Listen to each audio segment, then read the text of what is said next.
My recommendation is you go ahead and start the meeting. Under the advice of council, I'll call this meeting to order. Local Planning Commission for the City of Madeira Beach for the Monday, March 3rd meeting. Can you please call the roll? Chairman Wyckoff, Present. Commissioner Cloud, Present. Commissioner Dillon, Here?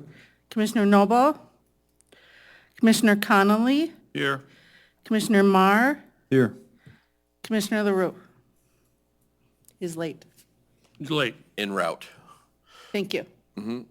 At this time is normally where we would seek out public comment, but seeing no one here in the room from the public, we'll skip that part and we'll go right on to the approval of the minutes for February 2025 meeting. If anyone has any amendments or changes to that, please bring them forward. If not, we'll look for a motion to approve. Motion to approve. Okay, we have a motion to approve the minutes as presented. Do we have a second? Second. All right, thank you, Mr. Dillon. We have a, We need to vote on that. we have a, I was getting ready to do that. Thank you. Thanks for keeping me on my toes, though. Please call the roll for the motion to approve the minutes as presented. Commissioner Cloud, What would we do? The motion to approve the minutes Oh, yes, I approve. in favor or deny. Commissioner Dillon, Yes. Commissioner Connolly, Yes. Commissioner Marr, Yes. Chairman Wyckoff. Yes. Thank you. Motion passes to approve the minutes. It's been a month, we're all out of practice, right? So, the next item is new business, 2025-09 districts. Yes, and we talked about this at the last Planning Commission meeting as a discussion item. So with ordinance 2025-09 districts, it has to do with the Johns Pass Village Activity Center. There was a few sections in the land development regulations that had the reference to the old C1 zoning district, the commercial tourist zoning district, as well as the C2 marine commercial district, the boardwalk area. So as you can see in this ordinance, it's pretty simple and straightforward. This section 110-151 is in the LDRs and is just a table noting all of the zoning districts. So you can see that C1 is renaming it to the Johns Pass Village Activity Center and then removing that C2 Johns Pass Marine Commercial.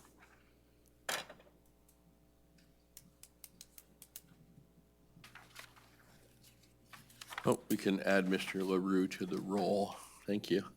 Hey, Matt, glad you made it safe. Okay, so having read the summary and everything, anybody got any questions or read the summary and the ordinance changes? Looks pretty simple, housekeeping.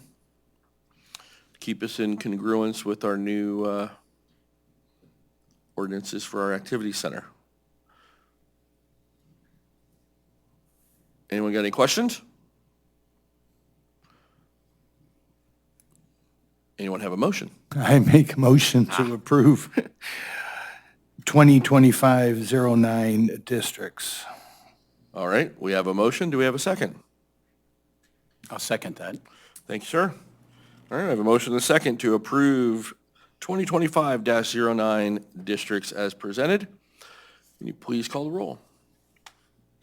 Commissioner Dillon, Yes. Commissioner Cloud, Yes. Commissioner Connolly, Yes. Commissioner Marr, Yes. Commissioner LaRue, Yes. Chairman Wyckoff. Yes. Thank you. All right, motion passes. Thank you. Next item on new business is 2025-10, accessory structures. All right, so this is similar to the last ordinance. It's that the Johns Pass Village Activity Center zoning district was created, and the accessory structure section in the code references the old C1 and C2 zoning districts. So this ordinance 2025-10 goes through and breaks down all the C1 zone, breaks down the C1 zoning district by the character districts. I'm trying to memorialize what was allowed previously. There are some small changes, so we'll just go through those character district by character district. So in this subsection 1, commercial core and traditional village district, the change is that previously accessory structures could be in the side or rear yards.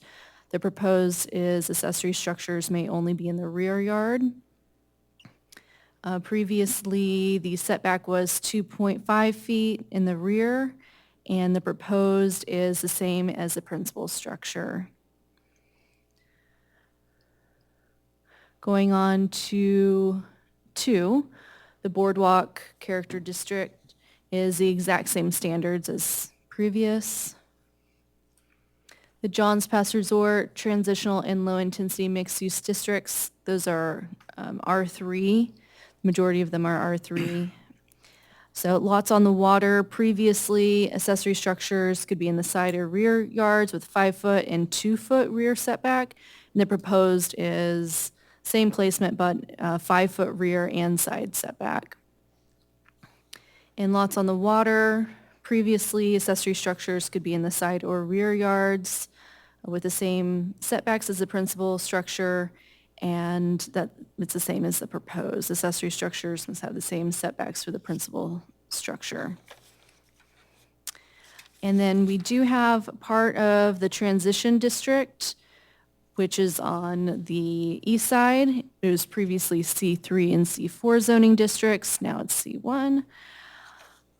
Previously, the accessory structures could be in the side or rear yard with the same setback as the principal, and the proposed is accessory structures must have the same setbacks as the principal structure. So there's a few changes from what was allowed before, but it's pretty similar to what it was. And let's go through. So that's removing C2 since that zoning district does not exist anymore. And then just cleaning that up since 8 is numerical and 12, so we wanted 10 to be like that as well, just a little easier to read. And that is all that I have for accessory structures. Okay. Anyone have any questions? I got a question. Fire away. Out of curiosity, was there any analysis done to see how many non-conforming units there would be? I mean, are we making changes that? Are you talking about the Change the accessory character of what's already there, structures? Or a lot of these lots do not have accessory structures in the Johns Pass Village, what you think of as the traditional Johns Pass Village. Right. There are some in the boardwalk district, so we did take that into consideration as well as what's there. If it's there now and the code changes, then it becomes illegally non-conforming. Right. So it can remain. Thank you. Any other questions?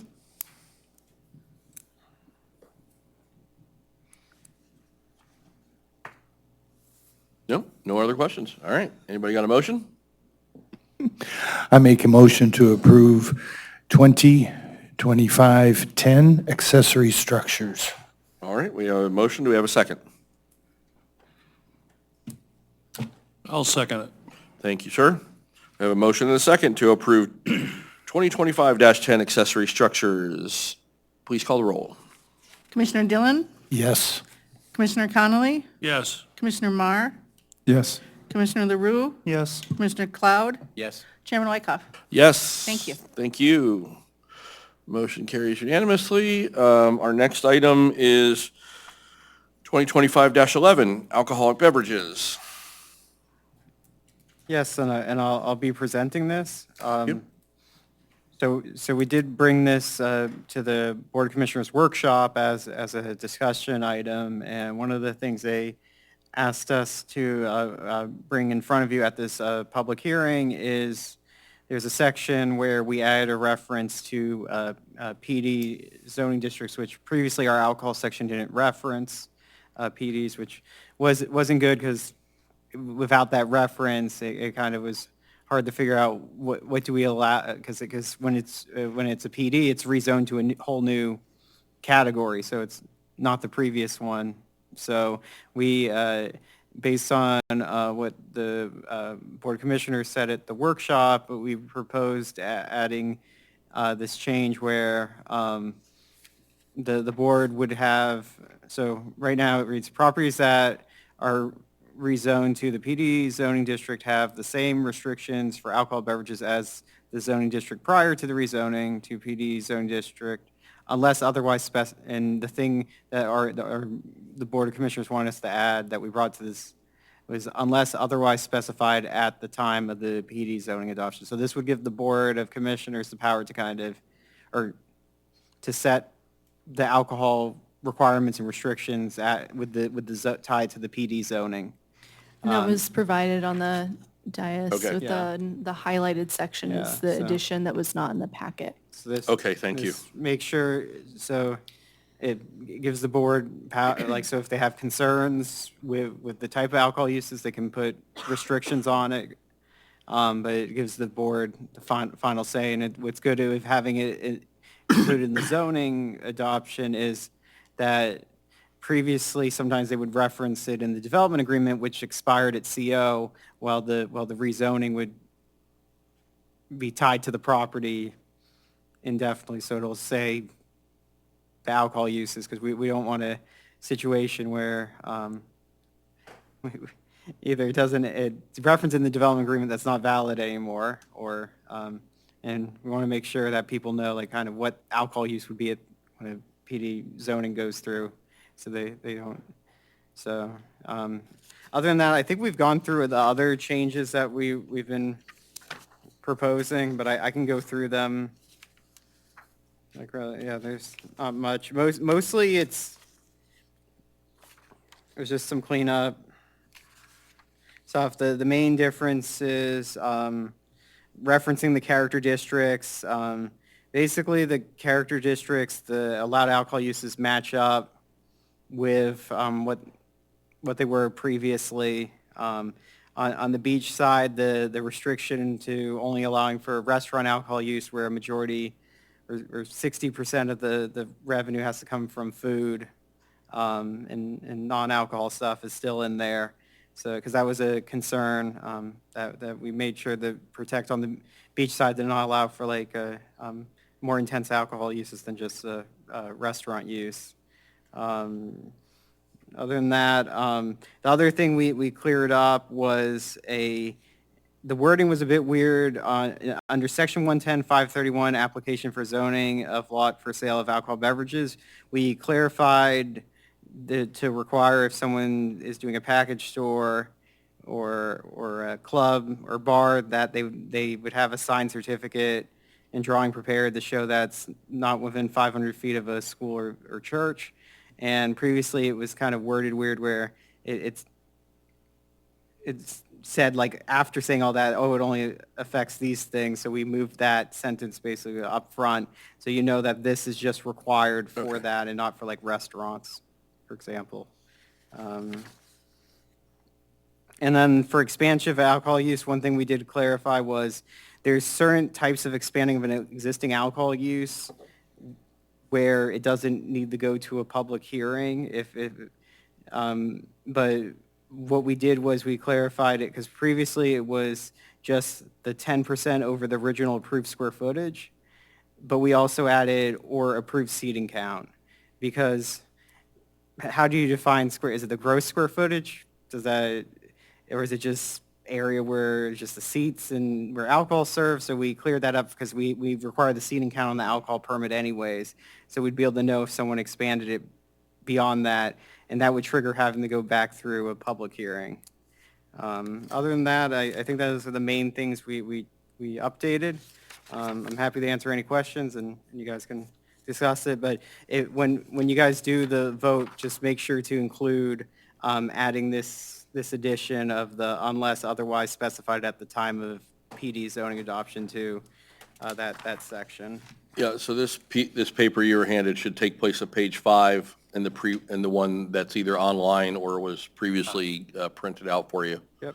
So this page 5 of 10, so you'll see section E up there adds the last part of the sentence, unless otherwise specified at the time of the PD zoning That was the one adoption. page I had no questions on. Well, let's raise a question. Yeah, it's on page 5 of 10 or 29 in total out of the packet.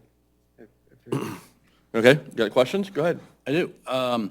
In the case, I mean, it's quite apparent when you read the 500-foot rule that you're assuming that the school or the youth center is already there and you're applying for your alcohol license.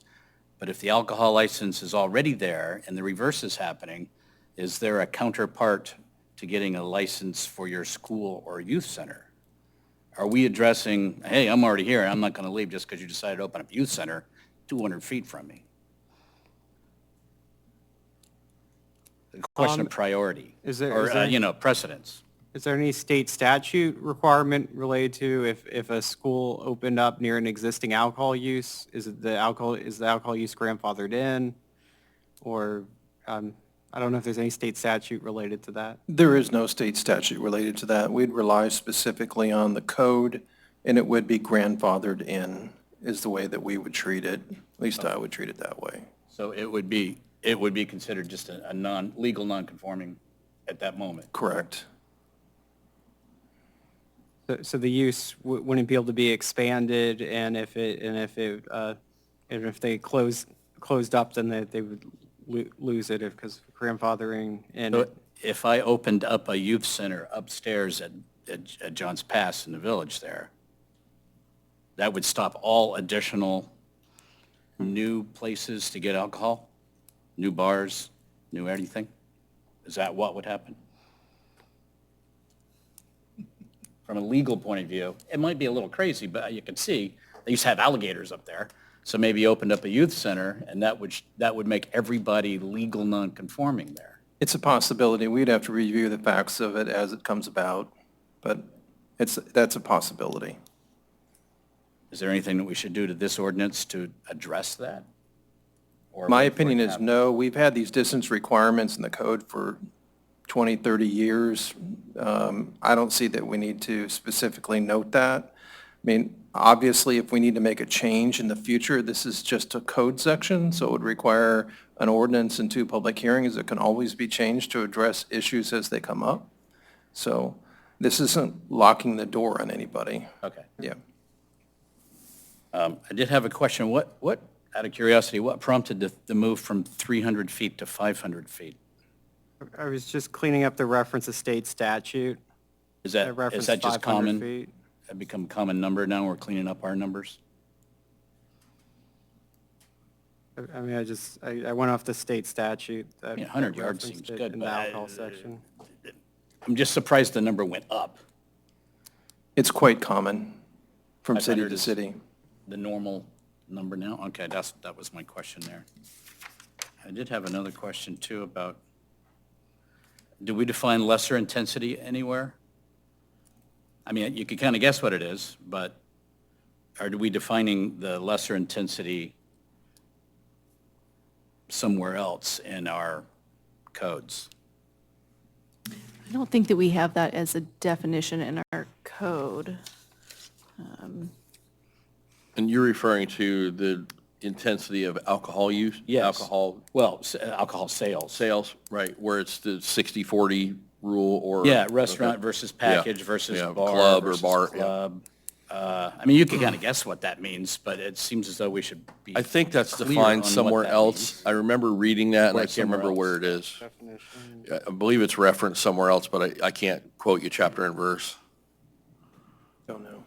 This is, well, usually if something's becoming more intense, it's going from a 2 COP to a 4 COP four. full liquor. That's usually, and that triggers a public hearing if you wanted to go, because we've had that happen where someone had a 2 COP and they wanted to go to a 4 COP, and we had to do the public hearing. So it's usually going from a beer and wine to a full liquor.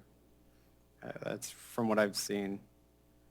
I mean, as long as it's defined somewhere else, but it should be clear to anybody making the application, what does that mean?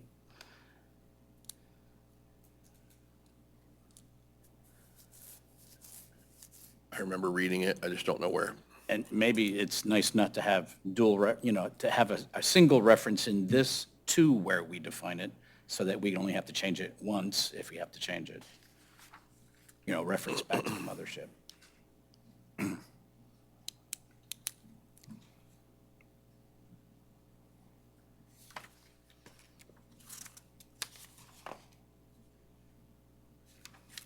I had two more. This was the more fun one. Dash 573, the revocation of alcohol beverage zoning for not selling your booze for 6 months. And we were coming up on 6 months past Helene. It'd be easy to be out of business as a bar for 6 months in the past event. I want to make sure we're not sounding predatory for somebody that's in a non-conforming place because a school opened up after this place already was established. That's a good point. And they got flooded, you know. But we're then we coming have up on 6 special months right provisions now. because it was declared a disaster. It was a, It feels like we need something that says, hey, because it's going to happen again. Usually, what triggers this is if they let their state license lapse. That's the only time I've really seen us revoke one is when they let their state license lapse. If they keep paying it, then it's still active. So then I like that.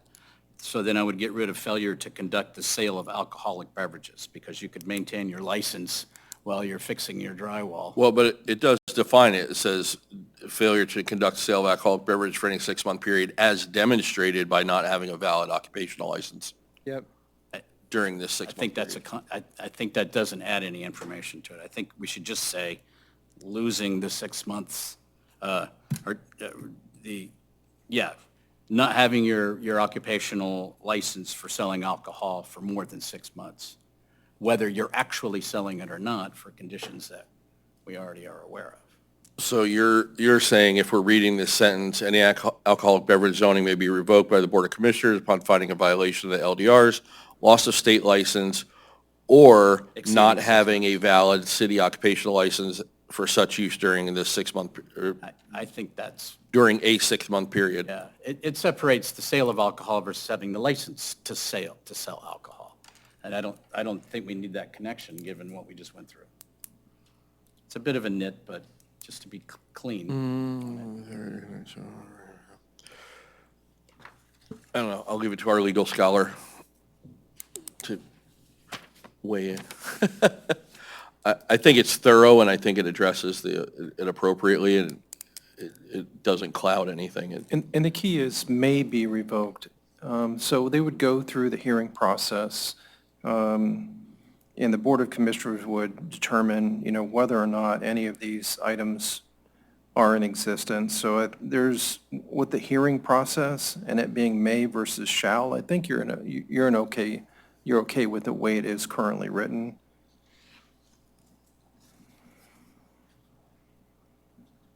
Yeah, and the one time I've seen the revocation, it was actually the revoke an existing one that they let lapse, and then they, right after it, adopted the new one in a separate public hearing at the same meeting. So it was almost like just fixing like a little, they were renovating their convenience store, and it was taking longer than what they realized it would take.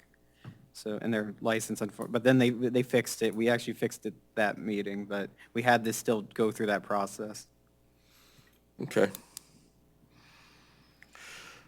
All right, well, Got one more. go for it, you're on a roll. I'm on a roll. And I haven't been here long enough to see it, but typically festivals, if you've already got your license to sell alcohol, you'll see festivals set up temporary kiosks for, the Rosemary Festival or whatever it is. How do we address that? There's a state application that's a temporary alcohol permit, and if it's and we review it and sign off on the zoning section if it meets if it doesn't violate like the land development regulations but we do review them, and we're one of the that has to sign off on it before it goes to the state. And the temporary ones, it's just for usually only one event. They actually have to usually do separate ones each time they have because our recreation department does events, so I sometimes get multiple applications of different events that I have to review and then sign off on the zoning section. Okay. I just didn't know how we addressed the temporary kiosk booze thing. So I'm good. Got it, okay.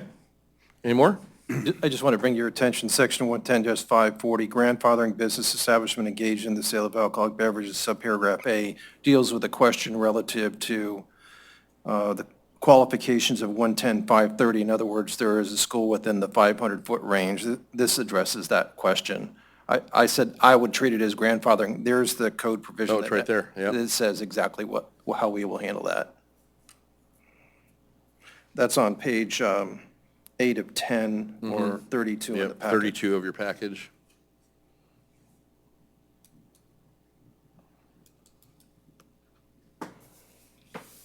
Yep, so they can continue as long as they renew their occupational license. Correct.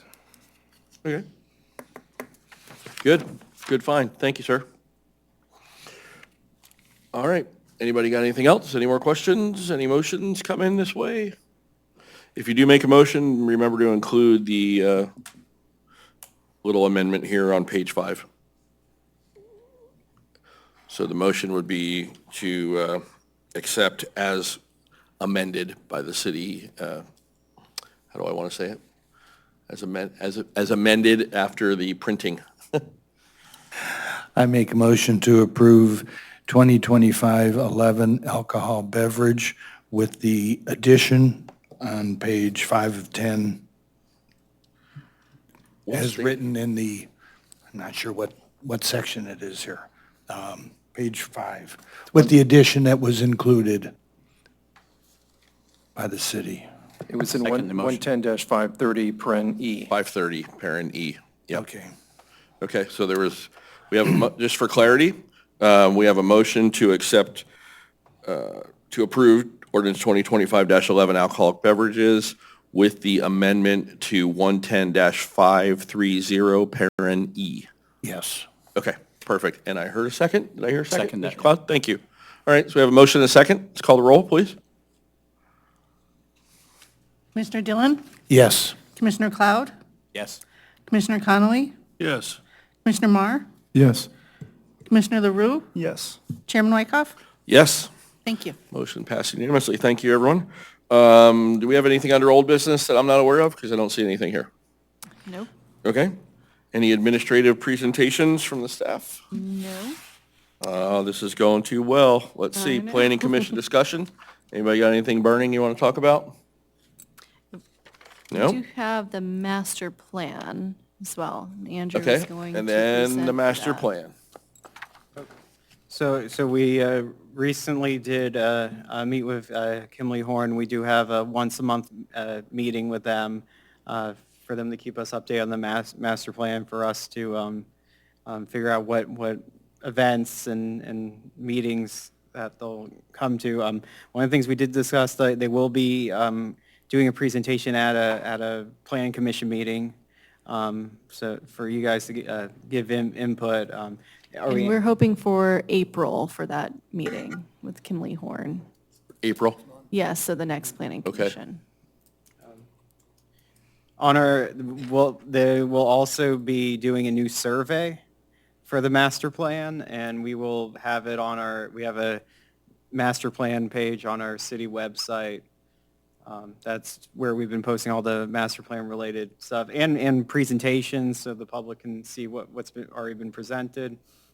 We also have a YouTube recording of the last public workshop. I don't know if everyone has watched it, but it would be important to watch it to kind of see what happened at it. We also have the presentation, a comment card. If you have anything you guys do right, we could forward to the consultants at Kimley Horn we've been working with. Or if you'd like to share that with other people, we would love to get any additional feedback Okay. is always And we- wanted. And we still got the public comment map still up, that you can add public comments. As you can see, a lot of people already have. And this is the schedule, but we'll keep you posted, and hopefully we'll have like a draft so you guys can kind of see what's been put together, because it's exciting to kind of see this come together, and then a lot of the things from this would end up eventually, we'd be doing ordinances and our land development regulations to add what's been suggested in it, and so definitely exciting, and I think I probably showed you guys the presentation. And then we'll be doing some pop-up events like going to the, that event in Johns Pass at the end of the month was The Seafood Festival. Yep. So, So are they going to do a presentation for us in April as to what they came together with? Yes, that's what we're planning on. yep, Excellent. Very good. yep. All right. Anything else? That's all that we have. Next meeting, April 7th, right here, 6 o'clock. And that's it. Meeting's adjourned.